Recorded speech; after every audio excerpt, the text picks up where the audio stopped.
sánghái lakos, német zöld kártyája van. Olyan sokan vannak, hogy nagyon-nagyon nehéz közlekedni. Ahol nagyon kevés a külföldi, egy magyar ilyen sokra viszi.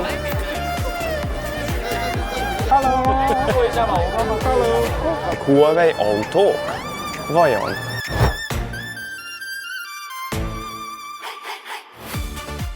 Ni hao, srácok! Shanghai második nap következik. Készen állunk erre a napra is. Reggel ittunk egy jó kis teát, ettünk egy kis snacket, amit hoztunk magunkkal, mert még nem vásároltunk be semmifajta féle dolgot. Viszont itt mellettünk a szállodától van rögtön egy Aldi, ahova most be fogunk nézni, és meg fogjuk nektek mutatni, hogy milyen választék is van egy kínai Aldiban. Gyertek, nézzük meg! Péktermékek, szendvicsek összerakva. Nézzétek meg, hogy itt vannak a különböző sütemények, torták, szendvicsek. Lehet, hogy majd veszünk egy ilyen tojásos szendvicset, az 10 yuanba kerül. A dupla, a szimpla pedig 5-be. Van választék bőven, itt vannak a gyümölcsök, és a másik oldalon pedig ezek a megszokott termékek, amik otthon is szoktak lenni. Tiszta izé. És milyen szerencsénk van, hogy itt a hotel mellett pont van, szóval nincs reggelink a hotel árba, de viszont ide csirke. Le tudunk jönni. És még csirke is van, nézd, ez pedig hal. Aha, kíváncsiságból megnézzük, hogy milyen az Aldi. Hát azért ez más. De itt is vannak azért európai borok.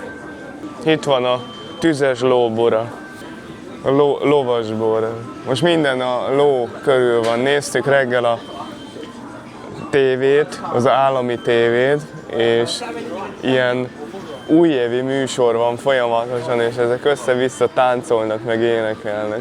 Ez is tök érdekes volt.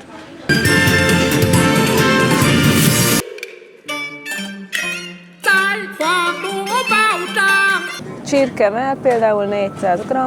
A 7 yuan az 325 forint amúgy. És akkor itt vannak a zöldségek.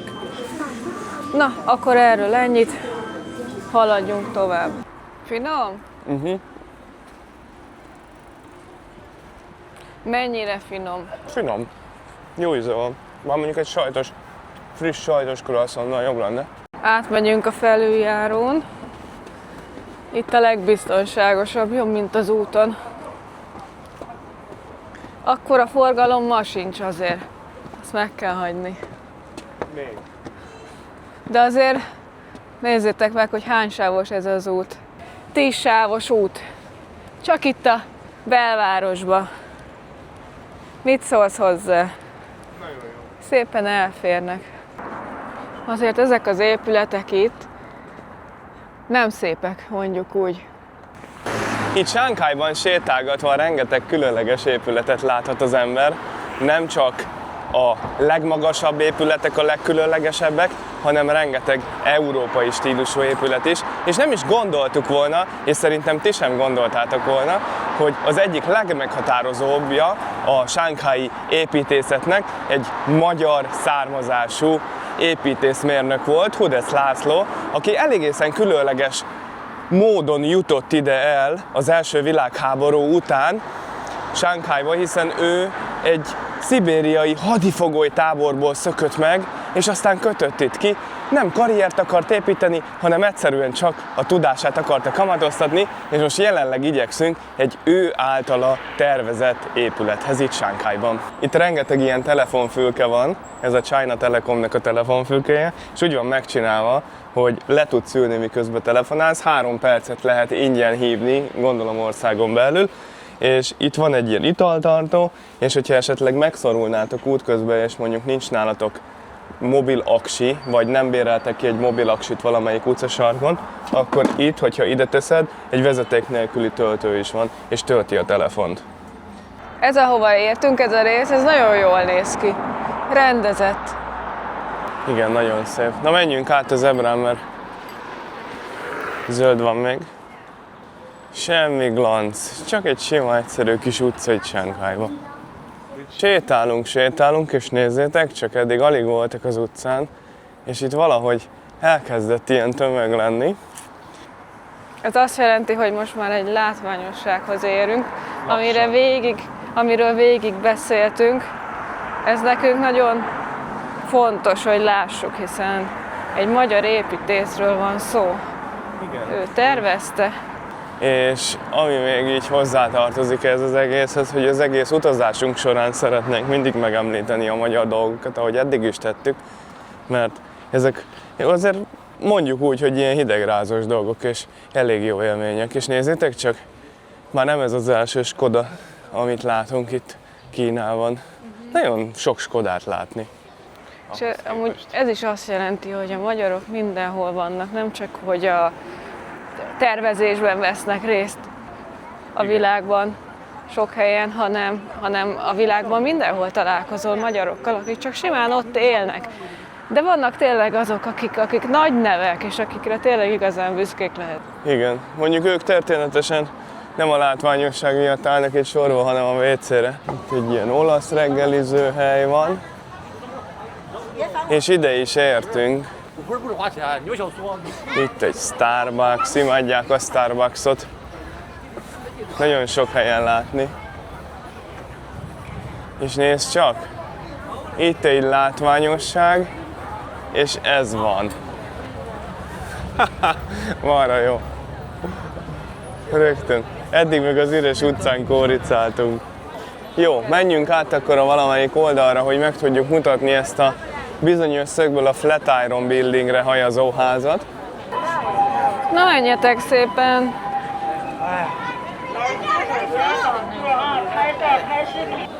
Na, azért jöttünk át erre az oldalra, hogy megmutassuk nektek ezt a házat innen oldalról. Nézd csak! Tadám! Na, szóval megérkeztünk, ez itt a Wukong ház, amit régen úgy hívtak, hogy Normandin Apartman, és 1924-ben épült.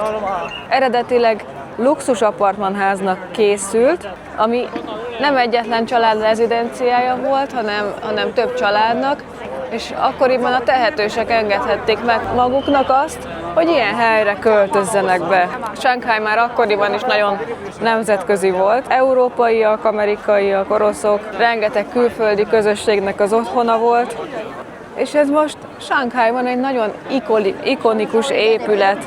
És ez a dizájn a városnak az egyik legismertebb jelképe. Manapság látjátok, hogy rengetegen jönnek el ide megnézni, tehát ezt csak kevesen tudják róla, amit mi tudunk, és amire mi büszkék lehetünk.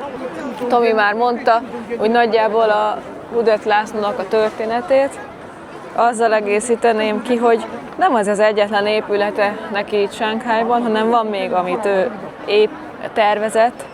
A Park Hotel például, a Nagy Színház, illetve még számos irodaház.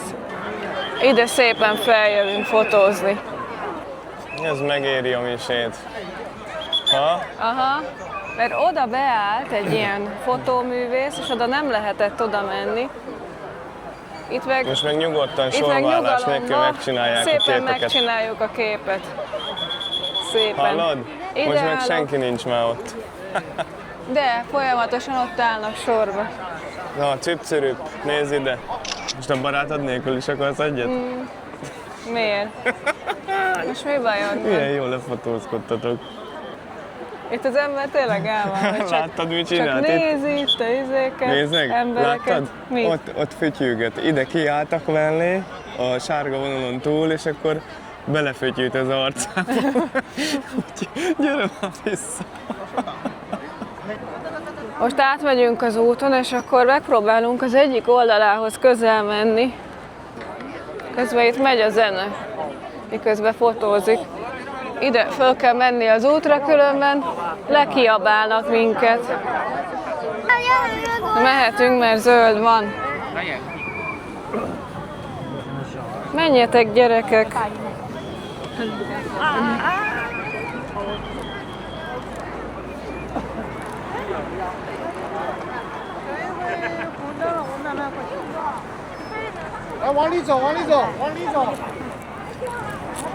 Tomika lemaradt. Beszippantotta a tömeg.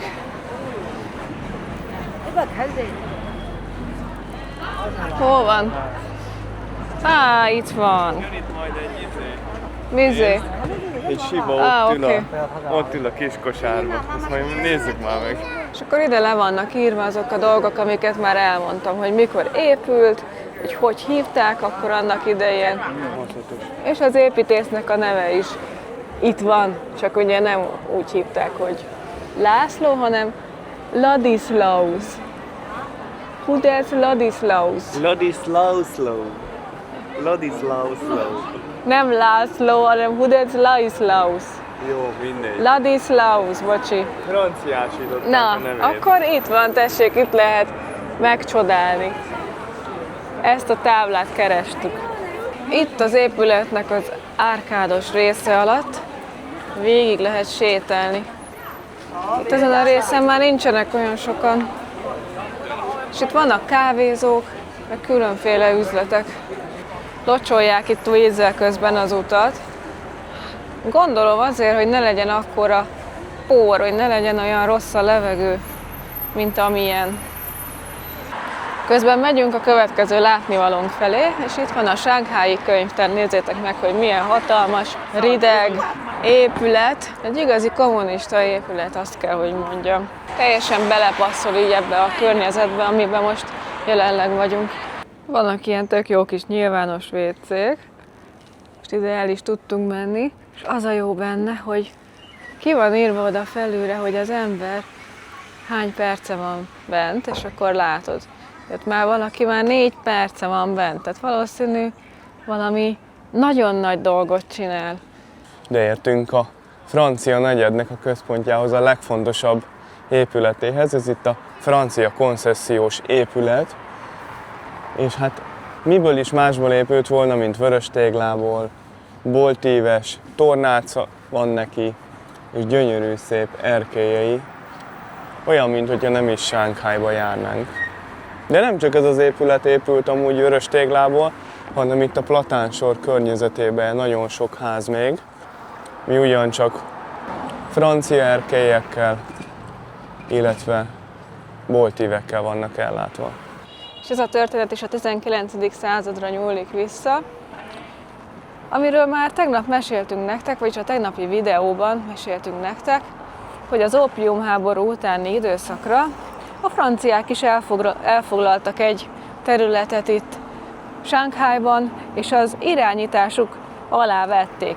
És itt megvoltak a saját szabályaik, itt azok a szabályok uralkodtak, nem pedig azok, amik mondjuk a városnak a többi részén. Ez olyan volt akkor, mint egy kis Franciaország. Ez egy picit ilyen nyugodtabb, mondhatni európaiasabb környék. A megszokott shanghai felhőkarcolók után ez egy igazi kis nyugalom szigete. Tele van éttermekkel, ott a másik oldalon meg kávézókkal, úgyhogy ott is körül lehet nézni. Mi most végigmegyünk ezen az utcán, körbesétáljuk az épületet. Megnézzük, hogy mi van itt. Mennyire hangulatos amúgy itt ebben a Platán sorban sétálni. Nyilván még inkább dobna a hangulatán, hogyha ugye nyár lenne, és lombos lenne a fa.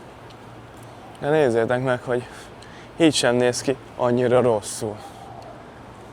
És annak ellenére, hogy Shanghai közel 25 millió lakosú város, a külföldiek száma az ebből 1%, ami hát olyan megközelítőleg 200 000 főt jelent. Tehát ez a többi metropoliszhoz képest, mondjuk, hogyha azt nézzük, hogy Dubaj vagy Tokió, szóval, hogy azokhoz képest meglehetősen kevés a külföldiek száma, azoknak, akik itt laknak. És szerinted ennek mi amúgy az oka? Hogy ennyire kicsi és elenyésző mondjuk ennek a hatalmas nagy metropolisznek a külföldi lakossága? Hát szerintem azért, hogy szigorúak a vízum meg a letelepedési szabályok, tehát ellenőriznek. Hát szerintem, hogy ha ide akarsz jönni, akkor ugyanúgy működik, hogy egy munkahelyet kell támogatni, vagy egy munkahelyet kell találnod, aki támogat téged, vagy pedig mondjuk tanulói vízummal tudsz idejönni. Illetve talán még ezek a kulturális különbségek is hatalmasak. Mondjátok el nekünk ti is, hogy ti mit gondoltak erről a kérdésről, írjátok meg kommentbe. Ez ilyen francia kertvárosi hangulat, vakolt falak, faerkélyek, balkonok, tehát döntött tetők, különálló házak. Olyan, mintha tényleg nem is Kínába járnánk. Bár mondjuk ezek a lampejonok, ezek megadják a hangulatot, de ezek a kis fa pagodák, ezek jól néznek ki. És akkor ide nézzétek meg, hogy hova jutunk ki. Itt is ugyanúgy itt vannak ezek az erkélyes társasházak. Itt is van WC természetesen. Kimondottan tiszta WC. Vannak itt. Itt szembe pedig egy park van, ha jól látom. Egy újabb kis park. Van belőle vagy 1000 darab itt Shanghaiban. Jó sok van.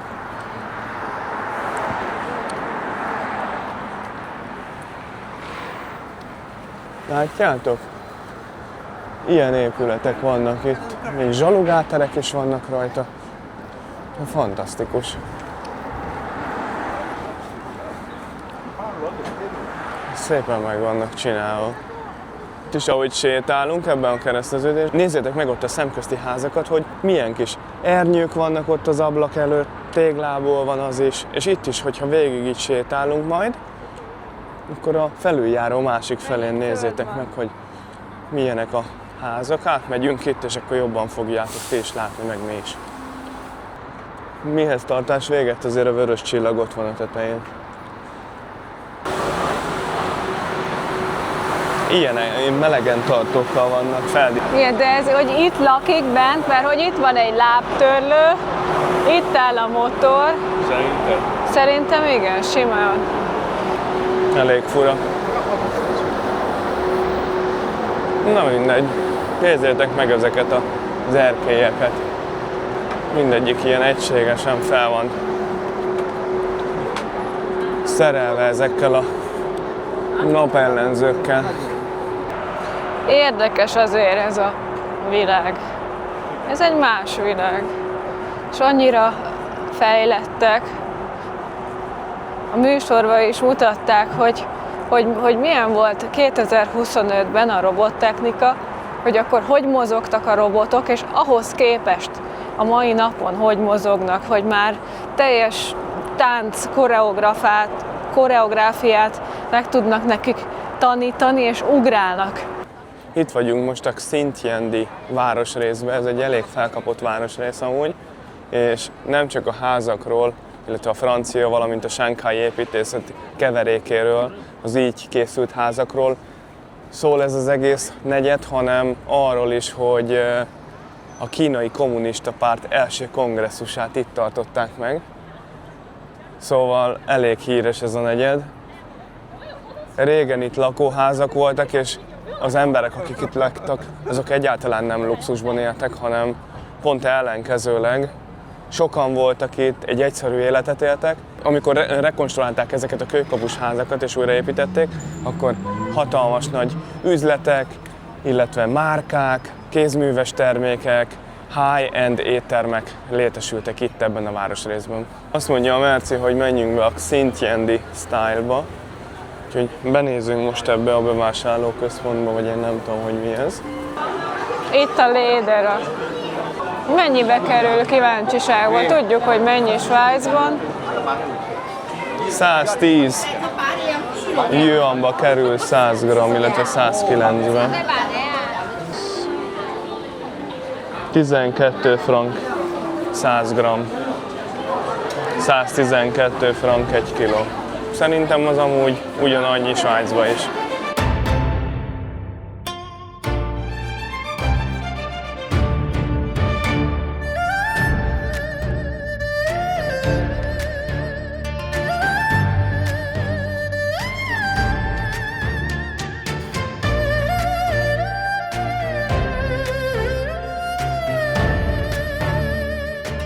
Megkérdezte a Merci tőlem, hogy kérsz kávét. Természetesen azonnal ilyen kérdésre én igennel felelek. Szóval mondtam neki, hogy választhat a Tim Hortons meg a Starbucks közül, mert van egy ilyen nagy kávépörkölője itt a városban, az egyik legnagyobb.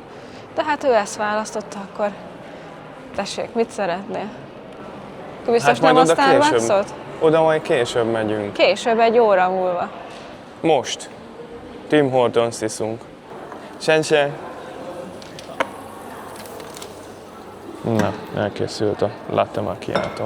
Átjöttünk ide az út túloldalára, és ezt a Huawei-es kiállító termet vettem észre amúgy a cappuccino előtt, amúgy itt van.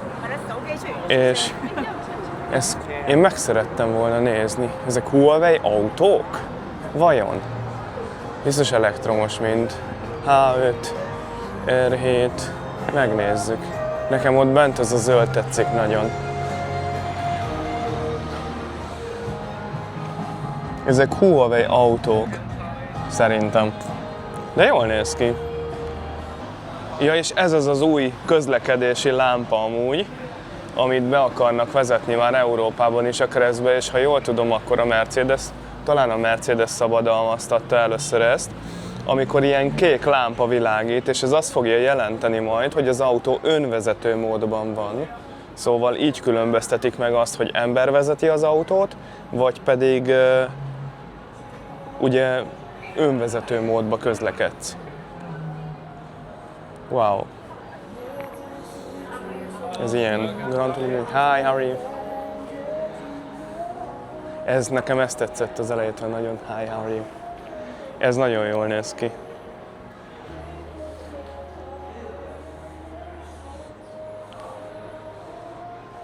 Hú, de picike a kormánya neki. Nézd, milyen kis picike a kormánya viszont. És az a lényege az egésznek, hogy az autó az nem Huawei, hanem ez ilyen közös projekt. És a Huawei rendszereit használja, meg az ő ökoszisztémáját, ez a gyár. Úgy nagyon jól néz ki. Nagyon extra. Aito seres. Aito márkájót azt már láttunk.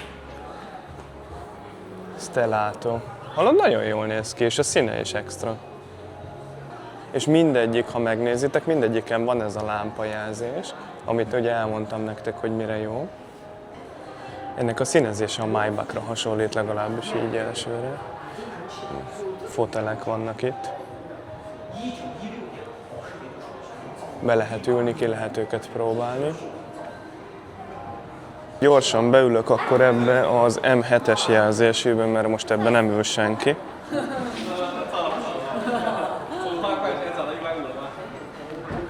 Ó, kinyílik neki még a fellépője is.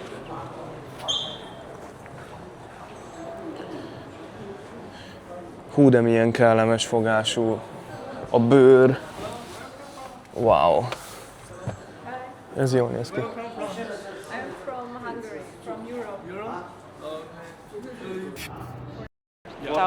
$1,000 US dollar? Yeah, this one. And how many kilometers could you go with one charge? If you buy the 2 electric vehicle of this one M7, one charge it can be more than 700 kilometers. Wow. And also It's have very hybrid. good. Ah, okay. Wow. Az épület is milyen szép. Téglából van, közben ilyen gyönyörű szép virágok vannak itt. Mercivel pedig most pont arról beszélgetünk, hogy majd ma mit kéne ennünk, vagy mit fogunk enni, illetve hogy hol. Ugye tegnap ott a marketen, a bazárba, a Yuyuan bazárba étkeztünk. Sokan azt mondják, hogy nem érdemes ott enni, mert hogy biztos, hogy drágábbak az árak, szerintem amúgy még olcsóbban ettünk, mint Tájföldön. Mi a véleményetek, majd azt írjátok meg létszős, hogy 45 000 amerikai dollárba került ez a kocsi, és kíváncsiak vagyunk, hogy szerintetek az drága, olcsó, vagy megvennétek-e, hogyha esetleg ti itt élnétek, vagy hogyha Európában ezt a típusú autót lehetne kapni, mert én úgy emlékszem, hogy amikor a BYD-t is elkezdték bevezetni Európába, akkor az is ugyanúgy tört be a piacra, az európai piacra is, meg úgy általánosságban, mint annak idején a Tesla, hogy ingyen töltést kínált, ingyen szervizt kínált, tehát megvetted te egyszer az autót, és utána volt rá garanciád, utána tudtad ingyen tölteni, persze ugye a hülyének is megéri megvenni ilyen autókat, és aztán piachódító lett. Szóval írjátok meg, hogy mi a véleményetek, illetve hogy nektek tetszett ez. És az új jelzésről is várjuk a véleményeteket ide kommentbe, hogy szerintetek ez jó dolog, vagy rossz dolog? Illetve jó dolog az, hogy az autó jelzi azt, hogy nem ember vezet, vagy pedig nem. Ide értünk a People's Parkhoz. Nézd meg, milyen szép ez az installáció is. És hogyha tovább megyünk itt a parknál, akkor itt meg lovas installáció lesz. Ki nem fogjátok találni, hogy miért. Na miért? Hát a kínai új év miatt. Haha. Ott menetelnek a forgalmi őrök, meg a katonák. Szóval ez itt a Sánghái Nagy Színház, és akkor szépen, hogyha most ide besétálunk a parkba, akkor meglátjuk, hogy látunk-e érdekességeket. Szép, virágos ez a rész amúgy, és nagyon finom illatok vannak. Menjünk, akkor itt kerüljünk bent egy kört, ha már ide eljöttünk. Cica kakát itt. Szép parkba. Hú! Itt vannak a sánghái látványosságok, ezek a fehér galambok. Ezek is érdekesek. Mindjárt elmeséljük nektek, ha közelebb megyünk, hogy miért olyan különleges. Ami érdekessége ennek a parknak, hogy egy brit lóversenypálya foglalt itt a People's Parkon helyet, és ez ma az egyik legforgalmasabb központi parkja. A galambok pedig évtizedek óta a parknak a lakói, és ez sem véletlen, hiszen a kínai kultúrában a galamb a béke és a harmónia jelképe. Mint ahogy látjátok, rendszeresen etetik őket, ezért az emberektől sem félnek. Nézzétek meg, mennyien vannak. Köszönöm szépen, innen ki is megyek akkor, mert még a nap hosszú, és nem akarok kakisan menni.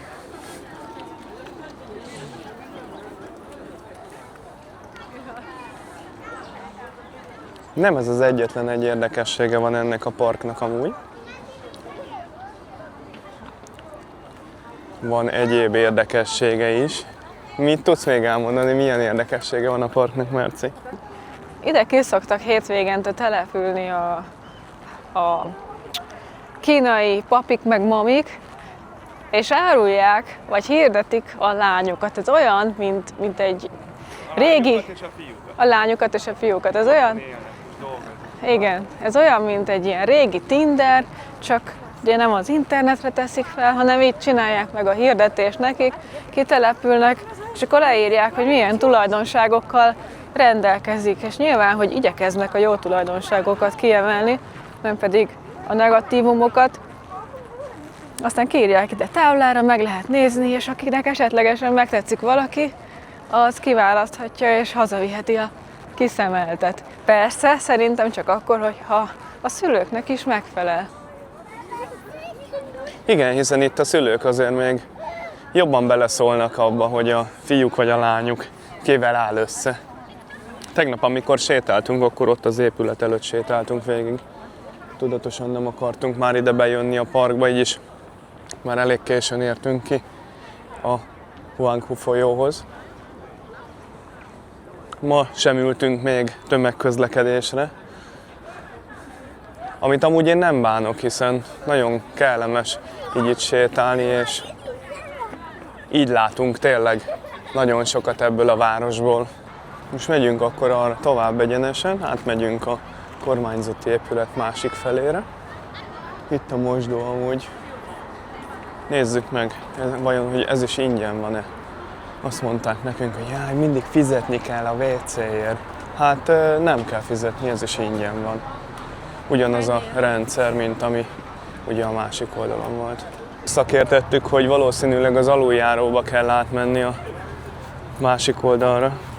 Cicáknak meg tesznek ide ki kaját. Aluljáró is tiszta. Igen. Amúgy, hogyha esetleg megfordult a gondolatotokba, hogy az Alipay nem működik csak kínai számmal, akkor azt vessétek el, mert az Alipay működik európai számmal, arra a lehetőségetek van, hogy használjátok, és akár egy Visa vagy Mastercard kártyát nyugodtan hozzáadjatok. A kínai telefonszáma az magához, ahhoz, hogy a boltba te az Alipay-jel tudj fizetni, ahhoz nem szükséges, viszont a taxihíváshoz igen, amit mi is ugye eddig használtunk, illetve hogyha az állami vasúttársaságnál szeretnél venni két nagyváros között akár a gyorsvonatra jegyet, akkor ahhoz is szükséges. Itt a parkon belül van egy ilyen kis vidám park. Ringispiel, Dodgem. Ez is tök jó. Ilyen gyerekjátékok vannak itt. De mi nem ezért jöttünk ide a park ezen felére, hanem valami egészen más miatt. Park közepén itt van egy tó, tele van halakkal, és én nekem pedig sikerült abba alacsony ágba még a fejemet is beverni.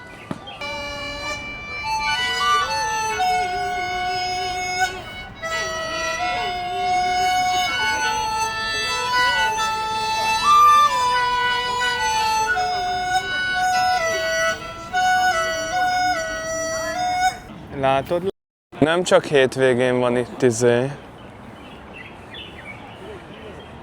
ez a Most is van? vidéki Na, Tinder. akkor nézzük. Merci, fordítsd le. Itt vannak a Várjál, telefonszámok. letöltöm a kínait. Oda van írva, hogy mikor született, hány kiló. 55 kiló a csaj. 1,63 magas, ez csaj. Főiskolai diplomával Cangasszony. rendelkezik. Cangasszonynak hívják. 1964-ben született. Következő hajadon. Megbízható férfit keresek Shanghaiból. Akkor már én nem is játszok neki. Hiába vagyok megbízható. Na, srácok, ide hoztunk titeket, látjátok, hogyha esetleg valamelyik hirdetés felkelti az érdeklődéseteket, akkor itt kommentbe lehet jelentkezni. Nézd, itt van egy német zászló. Tessék, olvassuk el. Olvassuk el. Mit írnak? Shanghai fiúk. 1987-ben született. 174 magas. Shanghai lakos. Német zöld kártyája van. Háza, autója van. Shanghaiban és Németországban Hova? is. Jelzálog nélkül. Az igen, ezek ilyen fontos információk, tudod, hogy nem úgy van rangos német egyetemen szerzett alap- és mesterdiplomát. Húha! Azt Itt a mindenit. telefonszáma, úgyhogy ha valakit valakinek felkeltette az érdeklődését, akkor itt lehet. Nem szabad itt De várjál, ez férfit keres vagy nőt? Tehát azért azt szögezzük le. Hát arra nem jöttünk még rá. Azt nem tudom sajnos. Azt Biztos én nem tudom. háttér, kétszülős, várjál, azt írja, hogy két felsőfokú végzettséggel rendelkező szülőből származó lányt. És ez a anyukának a WeChat száma. Úgyhogy ne trollkodjatok anyukával. Arra jó. Gyere, Mercike, kiírlak téged ide. És Eladlak 2 tevéért pillanatok Mit alatt. írnál rólam? Csak szépet és csak jót. Köszönöm. Én is csak szépet és 1,68 jót. méter magas. Szőkés barna haja van neki.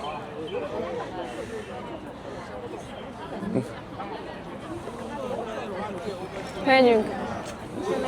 Megbízható, gondoskodó. De nekem nem kell, én nem keresek senkit. Nekem van a legjobb férjem. Igen.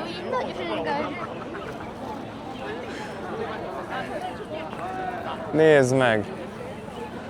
Hova hoztalak titeket? Azt a mindenit. Hú, de ez Ugye- nagyon jó. Olvassuk le ezt Ezek a hirdetések, illetve ez a piac, ez egy igazi látványosság itt a People's Parkban, itt Shanghaion belül. És ahogy a Merci is már említette, azok a szülők, apukák, anyukák teszik ide ki a hirdetést, aki szeretne egy megbízható társat találni a fiának vagy a lányának, vagy éppenséggel keresnek neki, tehát hogy kihozza a fiának vagy a lányának a hirdetését, és akkor szépen kiválasztják a leendő párját. Gyere, ez itt nagyon ki van emelve, ezt én elolvasom. Egészségére, kedves bácsi. Látom, hogy kicsit meg van fázva. Nő, hajadon, 96-ban született, 160 cm magas, 49 kg alapképzés, stabil állás egy shanghai külföldi cégnél, jó jövedelem és juttatások, jó megjelenés és személyiség, szeret sportolni, énekelni és enni. Keresünk neki 26 és 36 év közötti férfit, aki Shanghaiban él, stabil jövedelemmel rendelkezik, legalább alapképzésben részesült, szilárd értékekkel, becsületességgel és felelősségtudattal. Na, micsoda igények. Azt a Nem csoda, hogy mindenit így neki. keres. Manapság már. Nagyon De jó. ezt figyelt, hogy 79 éves férfiak és 81 éves férfi keres. Valaki párt keres, akkor ne a Tinderre menjen föl, hanem tessék ide kitenni a Ő hirdetést. egy jó parti, kedves nagymamák, egyedülálló nagymamák. Ő Tokióban saját befektetéssel rendelkezik. Az igen. Úgyhogy ezt sárga? tessék résen lenni. És akkor ne érdekből házasodj. Közben itt megy a táncoktatás, megy a táncóra, hangulat van. A szülők, akik párt keresnek a sarjáiknak, úgy gondolták, hogy akkor nem csak hirdetni jönnek Nem ide ki, izé? hanem jól érezni magukat. Nem tájcsiznak? Nem tudom. Szerintem azt csinálják, nem? Vagy csak simán tánciznak? Na gyere, menjünk, Péter, ne nézzük. ismered a táncot? Nem ismerem én azt.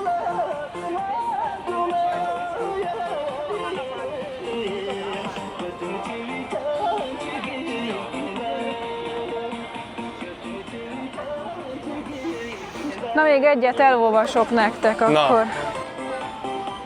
Legyen itt ez az utolsó, ez a 98-as, ez nagyon megragadta a figyelmemet. 98-ban született, szakiskolát végzett, számítógépes programozói háttérre, jelenleg otthoni munkát keres, külön lakással rendelkezik, egy felnőtt és 2 gyermek édesanyja, átlagos megjelenésű, rendezett és reprezentálható gyermeki vidéki lány előnyben. Mi van? Most akkor ez leszbikus hirdetés?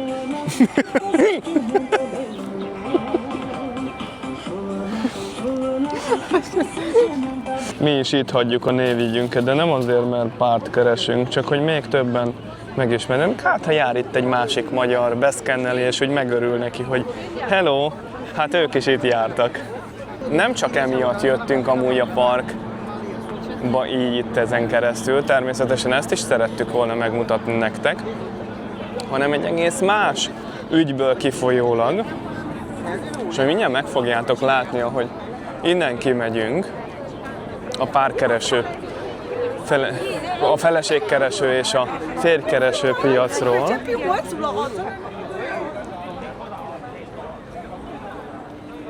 Tadám! Kitaláljátok-e, hogy mi az érdekesség a képen? Hagyjunk egy kis időt, kis gondolkozási időt. Hát akkor 3, 2, 1. Szóval, az érdekesség a képen, ez a már-már fekete színűre színeződött téglaépület. Ez a Park Hotel, amit kitervezett. Micsoda? Amit kitervezett. Az a baj, hogy nem hallottam a elejét. Szóval már-már feketébe hajazó téglaépület, ez az érdekessége itt. Art Deco stílusú, teljesen olyan, mintha egy New York-i épület lenne, nem? Amúgy.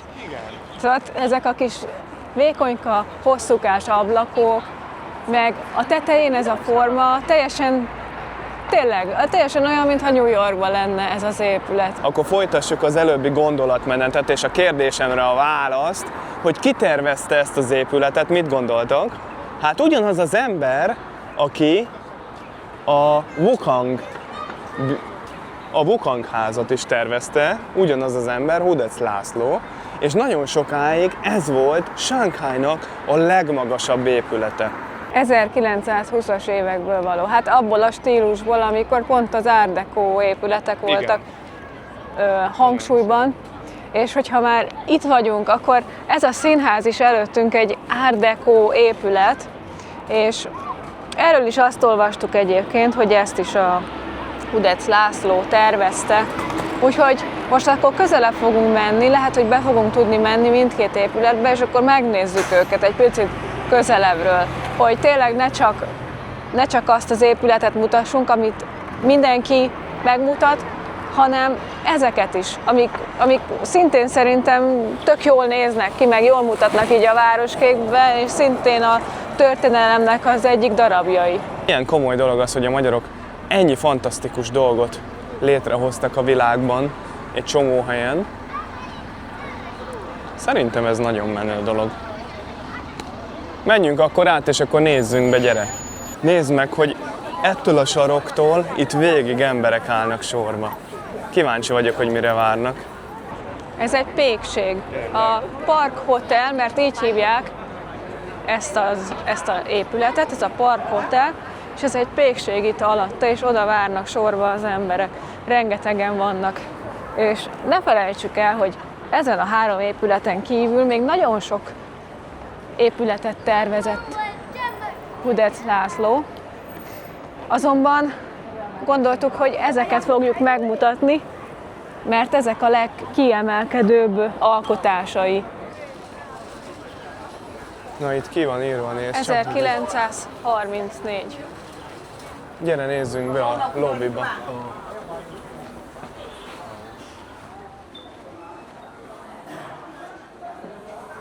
Fú, de jól néz ki.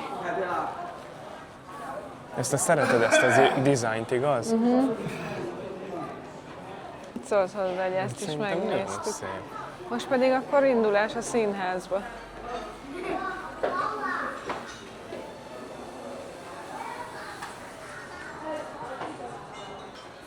Sense. Köszönöm.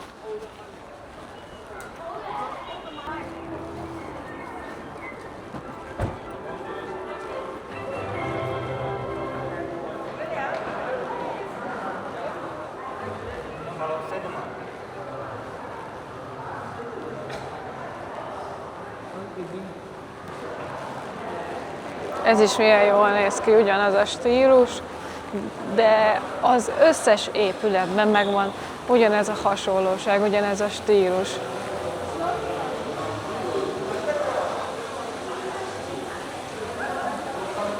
Itt is van WC, hogyha esetleg kell.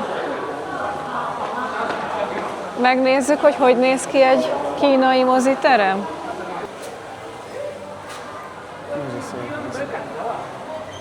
Yeah, can I have a look? Okay. Szép.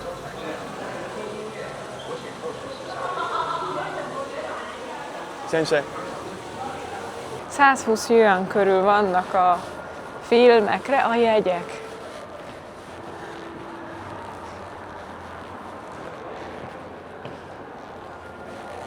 Itt is meg lehet menni, vannak ilyen gépek. Ez pedig a története, nézd. Lehet, hogy ott van a magyar bácsi. The Hudec Code. Látjátok? Ide van írva. Na? Nézd meg, Itt van az úr. ahogy épít ezek az épületek azok, amik itt Igen. vannak a városban. Szóval nem csak az, hanem az összes. Őt is megnéztük, ezt az épületet. Ugye itt van egymás mellett a Park Hotel, illetve a Grand Theatre.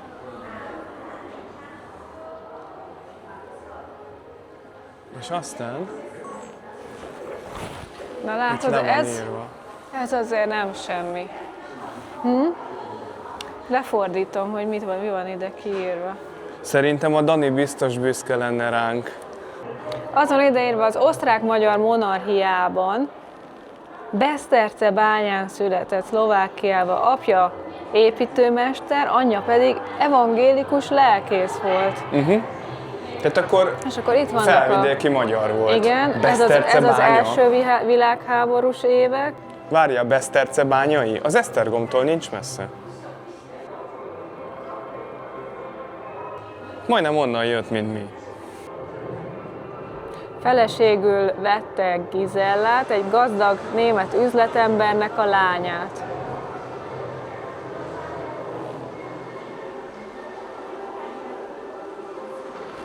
És akkor itt leírja, hogy ezeket az épületeket, amik itt vannak a városban, mikor tervezte. Na, mit szóltok Ide van hozzá? írva, hogy 1929-ben ismerte meg igazán ezt a Art Deco építészetet, mert akkor járt Los Angelesben és New Yorkban. Tehát ő is, és biztos vagyok benne, hogy nagyon sokat utazott, nagyon sokat látott a világból, és össze-vissza mindenhonnan szedte a tudását, és itt pedig megvalósította. Ki hitte volna, ki gondolta volna egy olyan városban, ahol ennyien élnek, ahol nagyon kevés a külföldi, egy magyar ilyen sokra viszi. Mi nekem nagyon tetszik itt Kínában az az, hogy a kínai emberek azok nagyon fogékonyak a kultúrára, illetve azokra a dolgokra, ami így a történelemmel kapcsolatosak.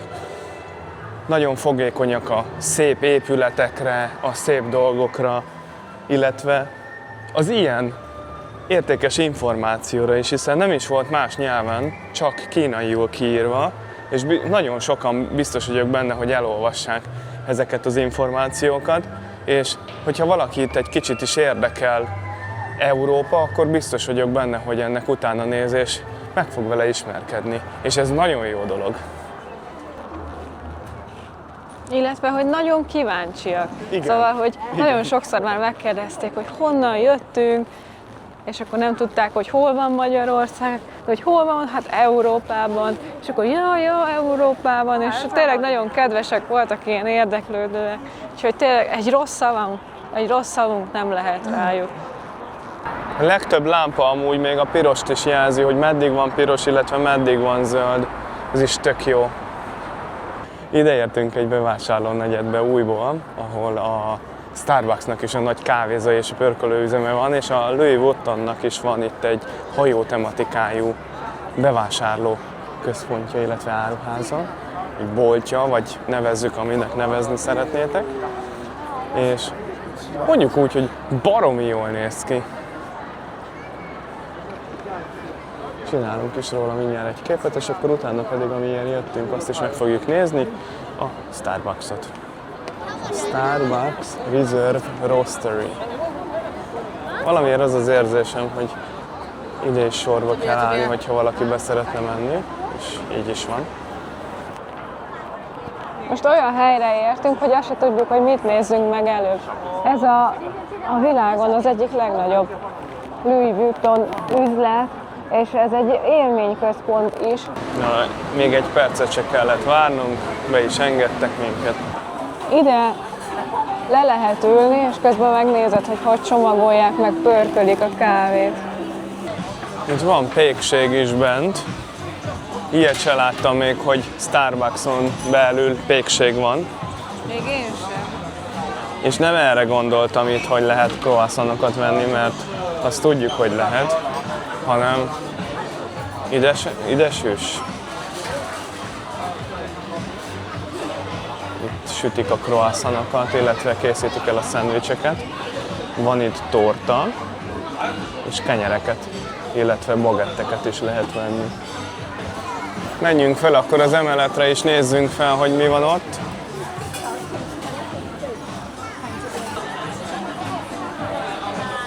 Milyen szép bár van itt.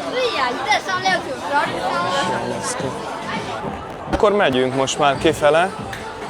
Ezt is megnéztük.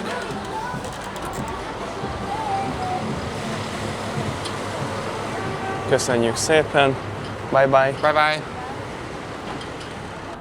Na, megpróbálkozunk akkor bemenni ebbe a Louis Vuitton hajóba. Lényeg a lényegben, hogy beszkenneltük WeChat-tel itt ezt a QR kódot, nem kell érte fizetni, viszont be kell regisztrálni, és sajnos 21-én van a legkorábbi időpont, amikor mi be tudunk menni. Az 2 nappal később van, mint hogy mi itt vagyunk.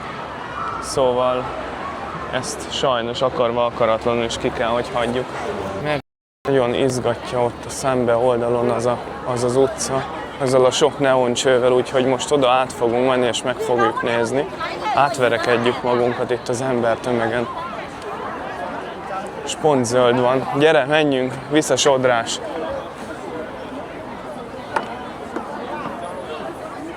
Megyünk be a sűrejébe így. Nézzék ki egy határozott embert, aki mögött lehet menni.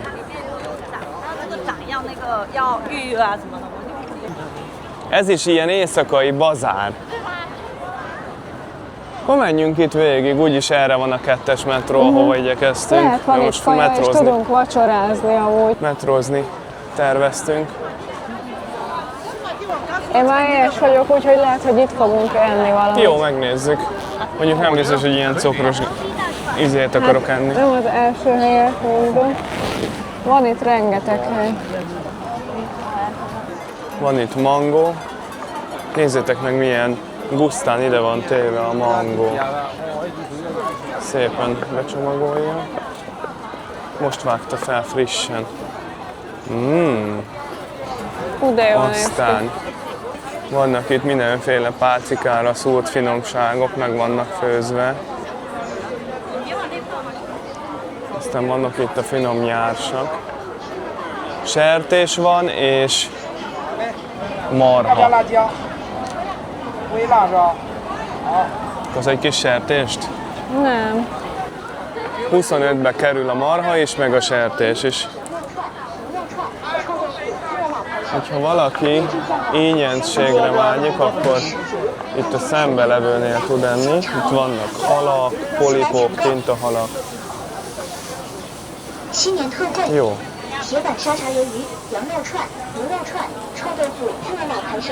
Ezek is ilyen 25-be kerülnek.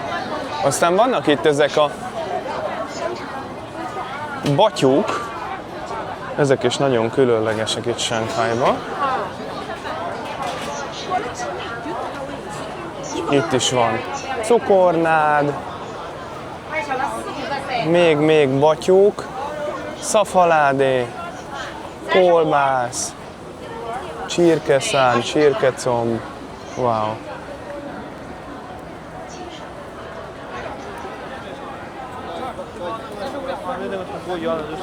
Itt is vannak, itt is van, harap bele, harap le neki, hagyj lepődjön meg. Akkor itt is vannak. Velős csont, osztriga, oda néz. Ezek a pálcikára tűzött húsik, illetve különböző zöldségek, kolbászok, ezek Ez marha kínai is, ez különlegességek. És ide van kitéve a húsi. Hú, ez nagyon csípős lehet. Szóval ezek kínai különlegességek. Annyira csípős, hogy kicsordul a könnyem tőle. Akkor vannak itt ezek a kis polipgolyók, ugye, amit Japán Hú, ez nagyon finom kóstoltunk. lehet. Jól néznek ki ezek a kolbászok is. Nem jut eszembe a neve ezeknek a pálcikára húzott kis husikáknak. Mindjárt megnézem, hogy meg tudjam ezt is nektek mondani, hogy hogy hívják.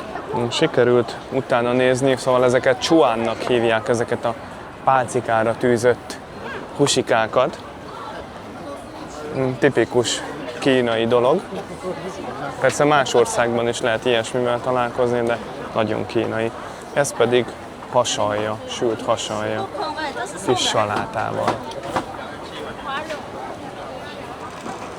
Grilled chicken leg, kis combocskák. Az árakat illetőleg 35-be kerül a kis adag, hasalja, és 65-be a nagy adag. Itt úgy látom, hogy kacsa részek vannak, van láb, van disznófül, van disznóláb is, illetve nyak.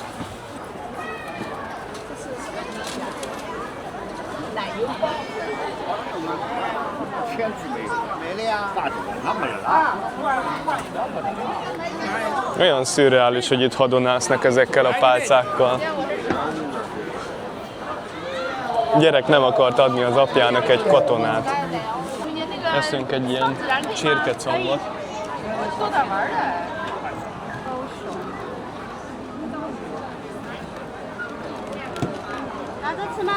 Lejöttünk a metróhoz, és itt is mindenhol ilyen szkenner van.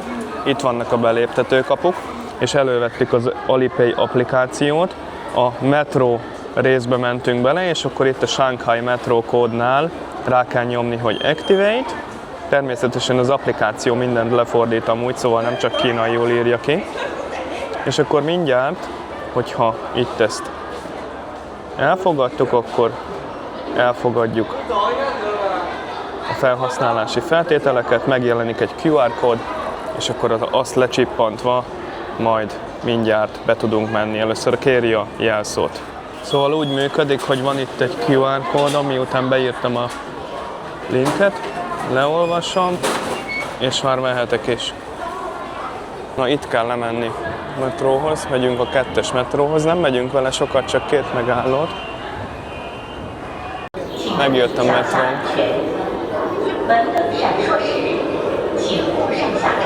Ez egészen elmegy az 1-es, 2-es terminálig a Pudong repülőtéren. Viszont van még érdekessége ugye ennek a Pudong repülőtérnek, az az, hogy van ez a Maglev nevű mágnesvasút, ami 99 óta működik, ha jól tudom.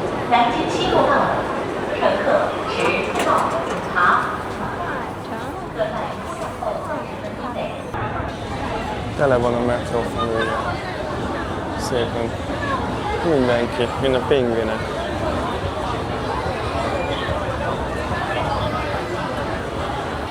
Amúgy, ami a videóban még így hozzátartozik, illetve ez az utazáshoz, hogy ehhez a Alipay-es metrózáshoz is kell kínai telefonszám, viszont elfogadják a Visát és a Mastercardot, szóval mivel nekünk csak egy telefonszámunk van, így egy fiókunk van, úgyhogy egyikünk tudott Alipay-jel menni, a másikunk pedig rendes, érintős bankkártyás fizetéssel, úgy, mint ahogy bárhol, ahol van ilyen kapus rendszer, például Londonban, ugyanúgy működik.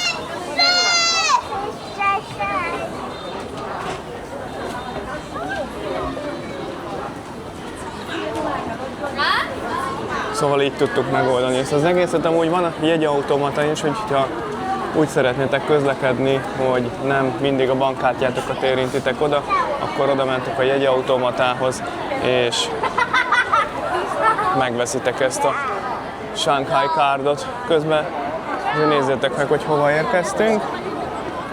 Mondjuk úgy, hogy Herring Party van. Akkor megint megnézzük most a Bund részét, ezt a régi neoklasszicista stílusú épületeket itt a folyópartján.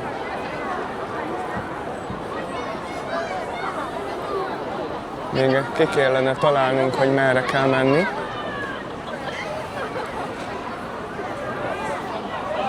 Ez pedig, hogyha már nevén nevezzük ezt az utcát, akkor a Nanjing Road, ami már a 19. század végétől Shanghai kereskedelmi ütőere volt. 1920-as, 30-as években ez volt Ázsia egyik legfényűzőbb bevásárló utcája.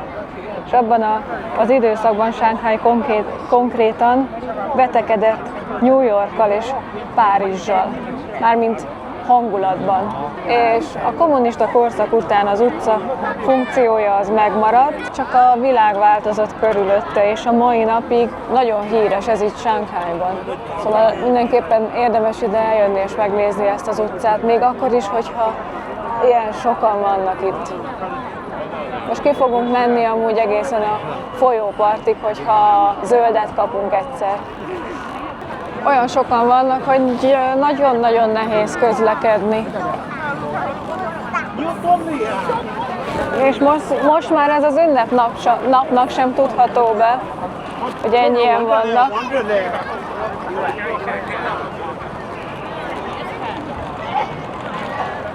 Mindig piros van, de még mindig terelik be az embereket az zebráról.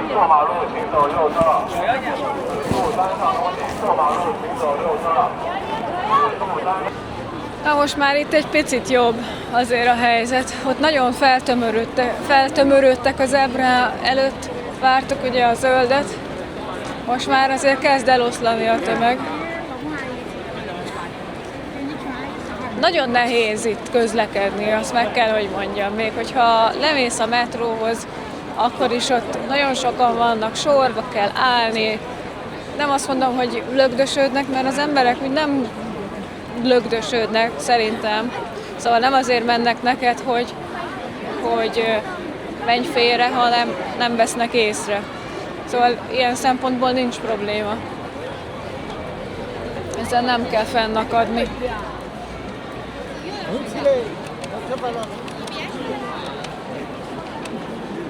A közlekedés is szisztematikus, mint az autóknál. Jobb oldalon menetirány szerint megyünk szépen arra, amerre mi tartunk, a folyó irányába, bal oldalon pedig ott a szembeforgalom. És a zebránál is így van, szóval nem úgy közlekednek az emberek, hogy össze-vissza, hanem szépen szisztematikusan. Nagyon szürreális ilyen emberi hordába így közlekedni. Olykor megáll a sor, nem tudom, mi történik itt. Mindenki ezt az épületet videózza, közben jönnek a rendőrök.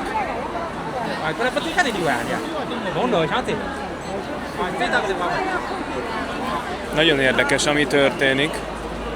Élő emberi sorfallal védik itt a dolgokat, és ilyen szekciókra bontották szét a hordát. Nem tudom, hogy mi történik. Egy részt elengedtek, a többi marad. Mi ide beszorultunk most. Így engednek. Szóval akik most itt előttünk mennek, ezek a zöld ruhások, ezek városi rendfenntartók, és olyan hatalmas nagy tömeg van, hogy ez tipikus a kínai nagyvárosokban, hogy szakaszonként engedik a tömeget előre, hogy ne legyen pánik, vagy bármilyen helyzet kialakuljon, tehát hogy megakadályozzák, hogy bármilyen helyzet kialakuljon. És ez egy ilyen biztonsági intézkedés. Közben ott van előttünk a Pearl Tower, gyönyörű szép, hogy így elénk tárul. Majd mindjárt oda is ki fogunk menni, és akkor végig fogjuk nézni itt az épületeket oda-vissza. És hogyha már itt vagyunk a Huangpu folyó partján, most nem az üzleti negyedet mutatom nektek, hanem a Custom House, ez például az óratoronnyal. Ezek nem is kínai stílusban épült épületek, hanem nyugati stílusban. A 19. és a 20. század fordulóján nyugati hatalmak, bankok, kereskedelmi cégek központjai voltak ezek az épületek, gyakorlatilag egy mini Európa itt a part mentén. Ez volt az a banda régen a shanghai pénzügyi központja, itt működtek a brit, amerikai, francia bankok. Ez volt az akkori ázsiai Wall Street, amit már a Merci is említett. Visszatérve az óratoronyhoz, aminek különlegessége, hogy nagyon legendás itt Shanghaiban, sok helyi konkrétan ehhez az órához köti a város ritmusát, több mint 100 éve része a Skyline-nak. Hello! Hey, ni hao! Hello! Hello! Hello! Hey.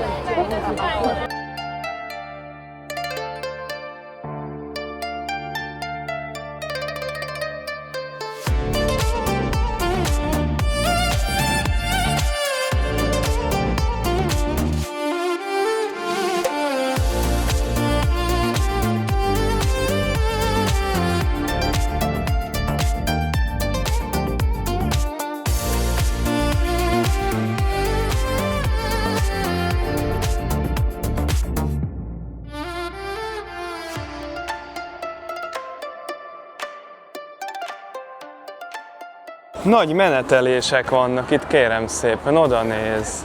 1, 2, 1, 2, gyerünk fiúk, regulázzátok meg a tömeget. Ilyen szépen csöndbe lépnek, nem csattognak itt össze-vissza. Srácok, akkor ennyi fér bele Shanghai második napjába. Hát ennél ikonikusabb részről nem is köszönhetnénk el, mint hogy itt állunk a Bandon, és a régi 19.-20.